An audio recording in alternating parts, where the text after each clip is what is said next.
Jean-Marc, quand il y a un litige, j'entends bien que les points de vue sont fragmentaires. Est-ce que c'est par un lâcher-prise total de la situation, en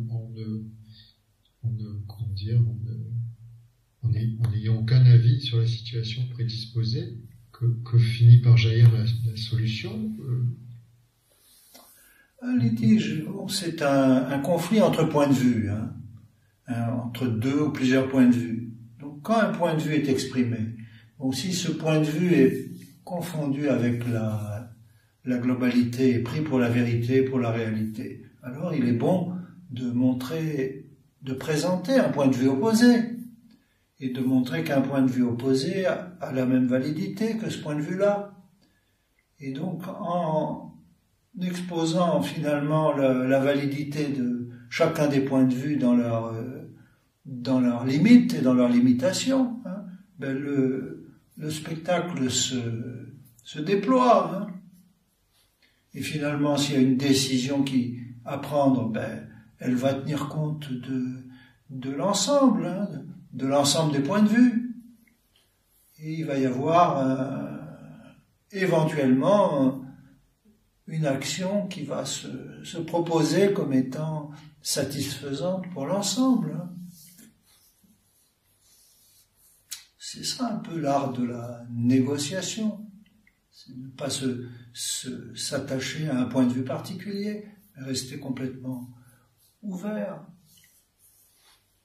C'est vrai, alors quand on est face à des êtres qui sont enfermés dans leur point de vue, mais qu'il y a des décisions à prendre, des décisions collectives, donc il va falloir exprimer des points de vue contraires pour que le spectacle puisse se déployer dans son ensemble, être présenté dans son ensemble.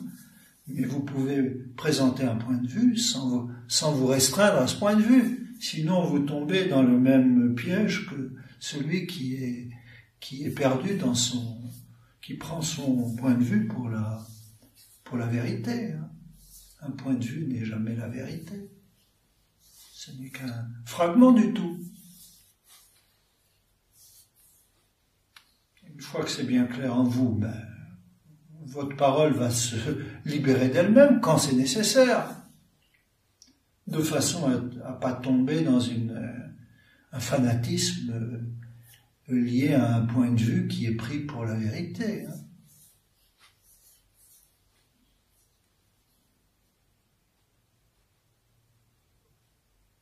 D'accord, donc c'est une exploration de tous les points de vue qui amène en fait à la totalité, quoi.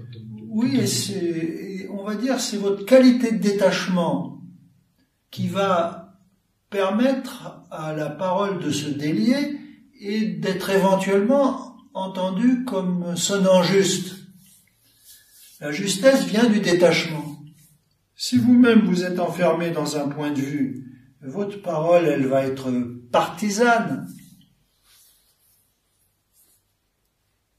déformée par vos préférences.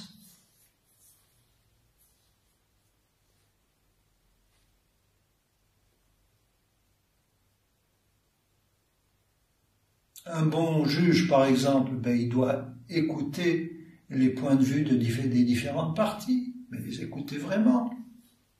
Et une fois que les points de vue différents sont écoutés, c'est sa fonction d'exprimer une décision. Mais si son écoute est fragmentaire, sa décision, elle va être fragmentaire aussi. D'où l'importance de l'impersonnalité dans l'écoute. C'est-à-dire de la non-préférence. Puisque la personne, c'est juste un agrégat de préférence. Retirer les préférences à la personne, il n'y a plus de personne.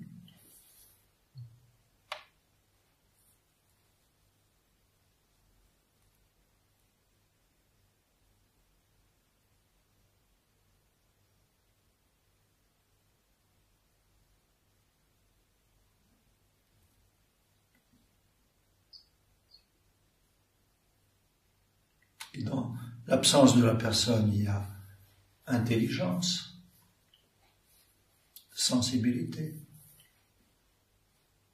compréhension.